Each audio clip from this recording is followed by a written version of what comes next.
buntag karon kay makauban nato. Tingala ko bago man isang kon bag-o di atong regional director karon sa TESDA. Mas gipagwapo.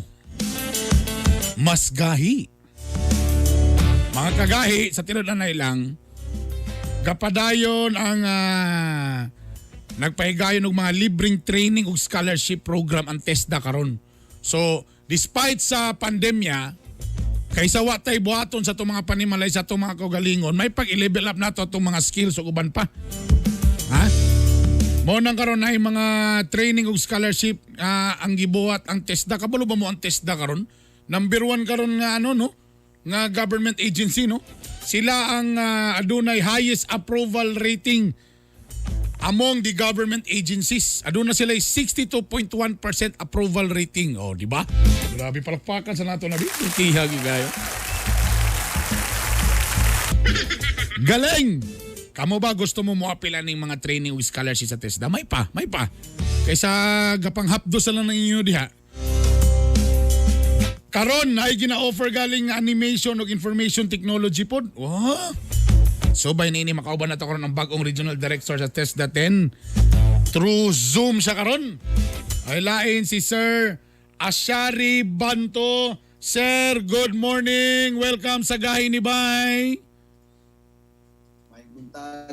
May buntag, sir. Yan. Atong tagpaminaw sa 93.5 home radio. May buntag sa inyong tanan. May buntag. Sir, ikaw man yung pinakabago na mong regional director sa TESDA 10. O if you don't mind, sir, before ka dali sa Region 10, sir, asa maka na-assign, sir? I was previously assigned sa duha ka region, no? Pero recently, gikan ko sa Caraga, sa Butuan City. Okay. Before that, assigned ko sa Iloilo. Grabe. So karon rin na sa Region 10. Ang primero pangutana, sir, gahi pa ba, sir? Perme. Gahi. Gahi. Burag ni gap nga 5 seconds. Oy, sir, first and foremost, sir, congratulations sa TESDA. Kay kamo ang pinaka-highest nga na ay approval rating among the government agencies. Gwapo, palakpakan ako na. Congratulations, Ana, sir. Unsay makasulti nimo, Ana, sir? Salamat, sir. Oga, murag gwapo gid ang gibuhat sa TESDA sa panahon sa pandemya. Number 1, Uy, medyo putol-putol sakto ka, Sir Bernie, no? Kaning okay, sir, padayon. Number 1, gikan man na sa at dirato sa atong sekretary, si Secretary Lacon. Kung naidumduman nimo atong miyaging tuig ang TESDA through the lead of Secretary logi ang programa magserbisyo sa atong mga katauhan. So nagtabang ta sa pamagi nga pili mo tabang ang ahensya. Number 1, ana, ang siguro during the katong gitawag nato nga survival stage, katong pinakauna nga panahon na naigot ta sa pandemya, ito nga mga panahon na aning kamo ta fabricate mga ito is face mask, atong mga lab suits naghima, Sir Bernie, no? Through our courses sa dressmaking. So we really had to realign our program para na sa demand sa COVID. So dako na katabangan, I would like to believe ato nga mga panahuna. Even kanang pag distribute og mga food pack sa atong mga frontliners. Okay. Kay madumduman ako, I was then at Caraga, no? Appeal gid ko sa personally nag-distribute sa atong mga frontliners, sa atong mga checkpoints, maghatag og food pack sa ilaw kana mga face mask. Alright, sir. Sir Ashari, sir. Unsa ka, I know ang TESDA dugay na kita gatag train before pa sa pandemya, gahatan namin tang training. Pero karon ang problema ko karon kay siyempre walay face to face. Kasagara online ra. Kumusta, sir? Unsa naka-challenge para sa ahensya, sir? As early as last year, Bernie, no, nagsugod na ta og kuan, prepare ana, no, kay kabalo man ta di pili ang face to face og limitado gi kayo face to face. So nag-operate tag programa na ginatawag nato TESDA online programs. So ang instead nga mo adto sa tong mga eskwelahan, pwede na nila i-access through our website, no, naaman na diha makita po nila kung sa mga kurso nga pwede nila kuha na. So as early as last year daga na kita nag-enroll ana. Pero ang mga atong nakita natong mga enrollees mostly atong mga nanay no, atong mga nanay, atong mga kababaihan kay mo mga kurso mo gud nga naa diha. Mostly magamit kinila sa ilang pangpanginabuhian. Kamulong na sila sa ilang mga panimalay. Pero Sir Ashari sir, siyempre kibali online maguni siya. Siyempre unsaon na sir ang kibali ang mga kuan na kanang ang pag-check nato nga mo para mo ra gyapon ang quality kay basi unyag basta lang mahuman lang nato ning session okay na ta. Pero unsaon nato pag-assure nga in fairness bisan pa walay less ang face to face at least ang output nato gwapo gyapon. Oo. Nakabase gyapon na sa itong mga training curriculum kana nasa itong online. Pero ang importante ana since nga dili man ta maka-assessment every time mahuman sila sa ilang training, ato silang hatagan og certificate of completion. Kada ilang certificate of completion, pwede na nila magamit no pagtugta na ta sa task force na ilang gamiton para magpa-assessment sila. Para kuha na sila itong national certificate nila. Okay. Preparatory na for the national assessment. Wow. Sir, gwapo man kayo ni Sir no kay gahatag patag training. Napatay uban po Sir no nga napay mga dugang mga benepisyo atong ginahatag Sir no?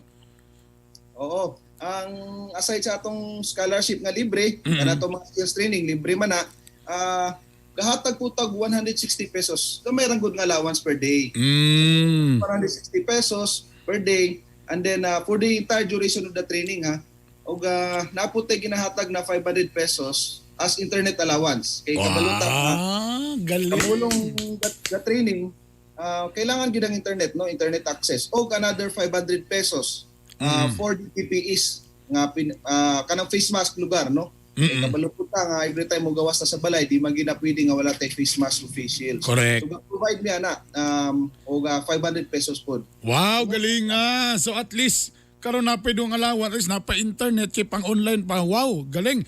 So karon sir kita gadawat na pud tag mga gusto mo apply sir no?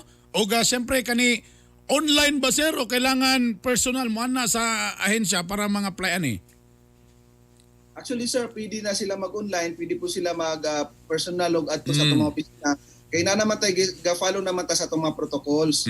So, musulod ka sa mga opisina sa TESDA, makita gini mo nga compliant mo sa protocols sa pagkuha sa body temp, social distancing, and so on and so forth. So, pwede sila actually mo ato sa atong mga opisina para mag-profiling, no? Para makita ginila, matanaw ginato kung unsay gusto nila kuhaon nga kurso o unsay pwede po sa ilaha. Okay, good. Ang pangutana diri sir, kung kinsa ba ang atong matagaan og mga scholarship ani kailangan ba ka medyo ang sa income ba atong basihan, kailangan ba kung college graduate ra ka unsay mga qualification ani sir para maka-apil aning atong mga kuan sir training og kaning mga scholarship po nato sir? Apila sa atong profiling no Sir Bernie no. So natay sa atong scholarship na training for work scholarship pila ka ng TWSP ang training na will result to NC. Kuan kailangan nato for employment. So ang age requirement na the applicant or ang trainee kailangan 18 and above. 18 and above. O ang tumong magud ato ana makapang-empleyo pagkauman sa training. Nakabalo man ta ang working age nato is 18 and above. Napud tay ginatawag na special training for employment. Kana siya mo nang mga training na ginakandak nato sa mga community no, sa mga baryo, sa mga sitio. Ang ato pwedeng ma-attend pud ana usually nominal duration man na medyo mububuo na siya so dili ka maka-NC ana. Cluster ko man na so pwede nang maka-apila na ang mga training kay kanapod ang empleyo natong gitumong ana is self-employment. Self-employment, okay.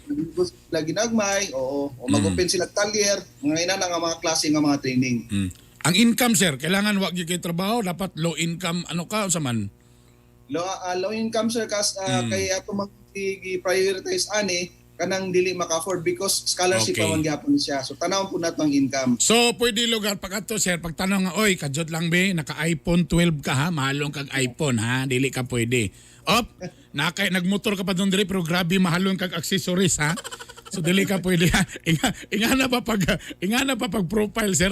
Kay basig mato ko dito ba bisag taga subdivision ko nga mahalon. Magisi-gisi kog t-shirt mato dito. Pag chinilas ra ko ta problema pag selfie naka iPhone 12 di ay totyo gyapon. Ingana ba ang pag-profiling ana sir?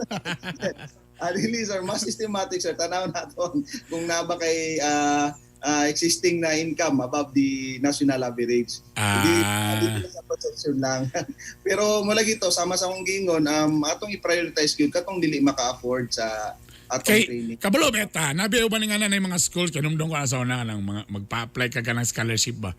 Tapos naiuban mangayo sa Homeowners Association President og mga certificate of no car ana pabutangan kay ipakita gyud dapat daw nga wa kay sakyanan ana tamo naiuban mato didto medyo dili mag formal medyo kuan kay para daw di giba so dili sa physical appearance ta sir tanaw ginatawag income di ba mangita po ta og kuan certificate of indigency kana sa bagay mga lahi mo pong Pinoy karon kung kinsa toy mga dato kay porma mo'y galisod noon pero kato kinsa toy gachinilas noon mo no'y tinuod niya na kwarta sa tinuod anay lang na istorya ba sir nabay deadline ani sir og nabatay kota lang nga mura na itong kwaon wala ko naghatag deadline sir. Actually, ongoing na ta karon kung kinsay mga interesado mo training wadto sa atong mga opisina ug sa pwede pud sa atong online. Kasugod na taog dawat og mga enrollees nato for 2021.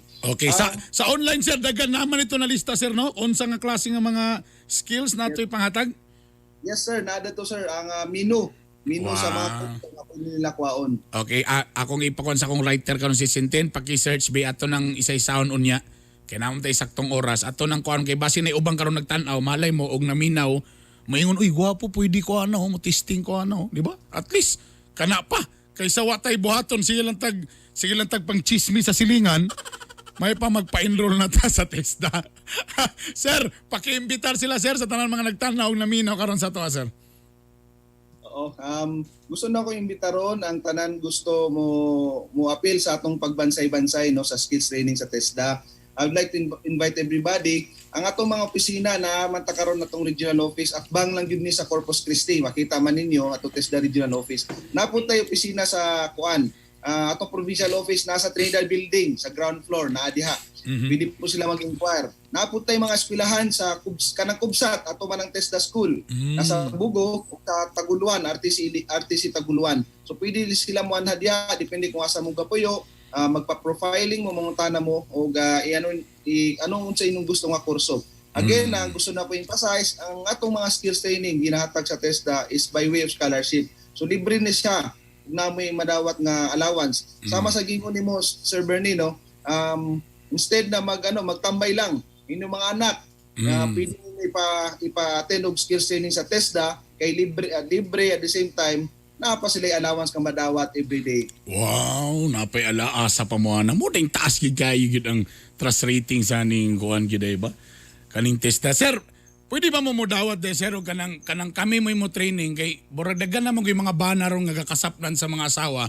Willing problema ko sir mo hatag og training unsaho nga dili masapon. Pwede ba na sir nga mahatag tag training ato na panghimo physical training. Makabungkang magog pamilya sir tabor na uban sir ba nga medyo minus ang tactics gakasapon ba? Willing may ana mo hatag diri og training. Pwede mo mga apply ko last test na pwede sir? Libre. Pwede. Sir, thank you very much. Daghang salamat sa imong panahon, sir. Og para sa sunod, again, ang atong pinakabago o gwapuhan nga Regional Director sa TESDA diri sa Region 10, si Sir Ashari Banto. Thank you, sir. Daghang salamat, sir. Oy, ato tanan. Ako akong